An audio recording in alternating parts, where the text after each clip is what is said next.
बिस्मिल्लाहिर्रहमानिर्रहीम। मेरे साथ इस वक्त टेक्सला शहर की मकामी समाजी सियासी शख्सियत सैयद हैदर अली, जो कि पीर सैयद हैदर अली के नाम से मंसूब हो रहे हैं। और जी अपना सुनाए ना जी, क्या सूरत हाल जा रही है मुल्की लेवल? तो अदम एतमाद की सुन रहे थे, इमरान पर आ रहा है, जहाँ बुजदार रहा है, खत जो हवा में लहरा दिया गया है और उसके असरात जो है वो नून लीग पे तो आ रही है। ये क्या सूरत हाल है जी?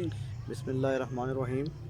अस्सलाम वालेकुम रफ़ाकत भाई, जो ख़त लहराया गया, जो उनके मुताबिक कोई धमकी अमेज़ ख़त था, वो सिर्फ़ एक ड्रामा था। और आप कह सकते हैं कि वो बुज़दार साहब के जाने का परवाना था।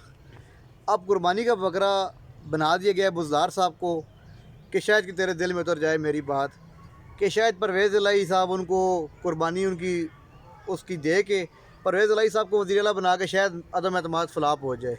आप देखें, परवेज़ इलाही के वज़ीर आला बनने की जो ऑफ़र की गई है, उसके बाद काफ लीग के अंदर खुद फूट पड़ गई है। शुजात हुसैन साहब और तारक हुसैन चीमा साहब, जो सेक्रेटरी जनरल हैं काफ लीग के, वो इस से एग्री नहीं थे। वो अपोजिशन के साथ जाना चाह रहे थे, उन्होंने फ़ैसला भी कर दिया है। इसी तरह जो BAP बलूचिस्तान अवामी पार्टी है, उसकी भी 5 में से 4 सीटें जो हैं वो अपोजिशन के साथ आ गई हैं। एक ज़ुबैदा जलाल की सीट जो है वो रह गई हुकूमत के साथ। तो अब टोटल 2 से 3 सीटों का फ़र्क रह गया है, जो आने वाले 2 दिनों में आप देखेंगे कि MQM भी हमायत का ऐलान कर देगी अपोजिशन का। और अब इमरान साहब का जाना ठहर गया है। आज जाएंगे, कल जाएंगे, परसों जाएंगे, उन्होंने जाना ही जाना है। और उनको इसके साथ साथ जो है आप देखेंगे कि बुज़दार साहब की आ भी लगेगी कि जो उन्होंने बुज़दार साहब को टाइम से पहले हटा दिया उनके मनसब से। तो इस तरह नहीं करना चाहिए। आपको पता है आपके पास अक्सरियत नहीं है, तो आप ख़ुद साइड पे हो जाएं बाइज़्ज़त तरीके के साथ। आप बाइज़्ज़त तरीके से नहीं होंगे, आप पाकिस्तान के पहले प्राइम मिनिस्टर बन जाएंगे जो अदम एतमाद के ज़रिए घर जाएंगे। हैदर भाई, सूरत हाल ये है कि 172 की तादाद जो है वो अब हुकूमत के पास नहीं रही है। अभी जो मुनहरिफ अरकान को छोड़ दें तो 169 सीटें अपोजिशन के पास हैं। अगर आप MQM की भी शामिल कर लें तो 176 हो जाती हैं अपोजिशन के पास।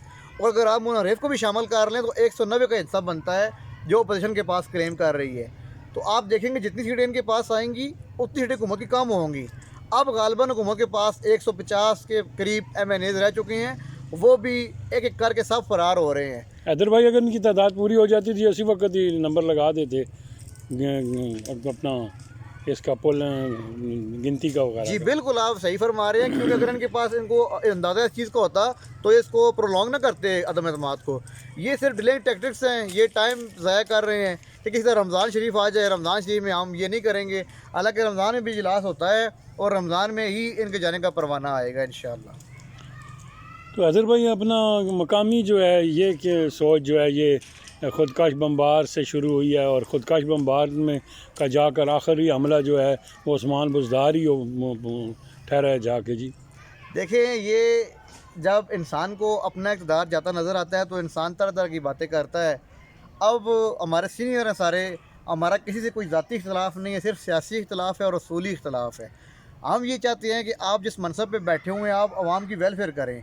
अब मैंने पहले भी आपसे कहा है कि आपने खुद कुछ हमला करना था, लेकिन वो हमला बेचारे बुज़दार साहब पे, जो बेज़रर इंसान थे, उन पे हो गया है। अब उसकी आ भी लगेगी। हाँ, अब उसकी आ भी लगेगी। और आप देखें कि सबसे बड़ा जो डाकू था पंजाब का, जिसको आप परवेज़ इलाही के नाम से जानते हैं बकौल इमरान खान साहब के, उसको आपने सबसे बड़ा मनसब दे दिया पंजाब का।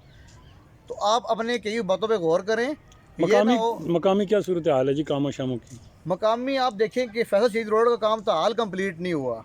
आप पुल जाके देख लें, नवंबर में आपने निशानदेही की थी, हमने निशानदेही की थी, चौधरी सईद ने निशानदेही की थी नवंबर के महीने में। नवंबर, दिसंबर, जनवरी, फरवरी, मार्च एंड हो गया है। आप भी आज भी देखें, पुल के ऊपर बड़ा सा गड़ा बना हुआ है, वो गाड़ी गुजरती है तो वो पूरा हिलता है। उसको देखें, आगे जमसी रोड उन्होंने खोद के उसको बिल्कुल छोड़ दिया है, कोई काम नहीं हो रहा।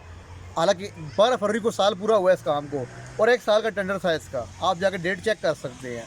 तो वो काम भी स्लो हो गए हैं, जो इनको अपनी हुकूमत जाती नज़र आई है तो उन्होंने काम ही बंद कर दिए हैं। तो मैं ये चाहता हूँ कि हुकूमत जो भी हो, जिसकी भी हो, आवाम को सज़ा नहीं मिलनी चाहिए, उनको अपने फैसलों की सज़ा मिल रही है। तो आवाम का जो है इसमें कोई कसूर नहीं है, आवाम को रिलीफ मिलना चाहिए। हैदर भाई, आपसे इंशाल्लाह फिर बात होगी, और आपने बड़ी प्यारी बात की, और आप पीर होने की हैसियत से आपने एक दाज जो है वो एक जो यहाँ कर दिया है कि जो बुज़दार की है वो क्या लगेगी। देखते हैं जी बुज़दार क्या क्या कर दिए। बहुत शुक्रिया।